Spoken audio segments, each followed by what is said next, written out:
আসলেই আমার কপালটাই খারাপ, যাকে একটু আপন ভাবি সেই কষ্ট দেয়। কষ্ট আর যন্ত্রণা সবই মেনেছি।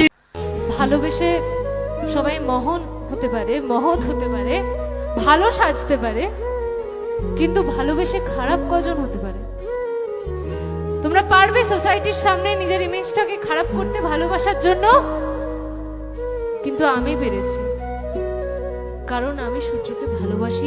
কিছু কিছু পরিবর্তন মানুষ নিজেই করে, আর কিছু কিছু পরিবর্তন মানুষের জীবনে আসে যেটা সে কখনোই চায় না, কখনোই আশা করে নাই। এরকম অনেক জিনিস ঘটে, সেটা আমার জীবনে বহুবার ঘটেছে। আমি যেটা করতে চেয়েছি সেটা করতে পারিনি। আমি যাকে আঁকড়ে ধরতে চেয়েছি সে আমাকে ফেলে চলে গেছে, বা যাকে আমি স্নেহ দিতে গেছি সে আমাকে ঘৃণা করেছে। ভালোবাসাকে বর্ণনা করা যায় না, এটা একটা অনুভূতি। এই কথাটা তারাই বুঝবেন যারা কখনো ভালোবেসেছেন। আজ আমি পাগলের অভিনয় করলাম।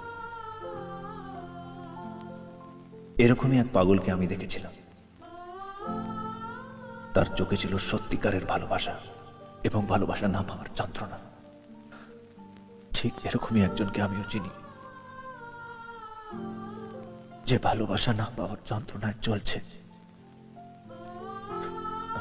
ভাই নিজের কাছের মানুষটাকে যখন খুঁজতে যায় খুঁজে পায় না, জানিস? মানুষ খুঁজছিস ভাই, কাউকে খুঁজিস না। মানুষ তো হারায় না, মানুষ বদলে যায়। উঠতে হবে রে ভাই। খোঁজে প্রিয়জন কেন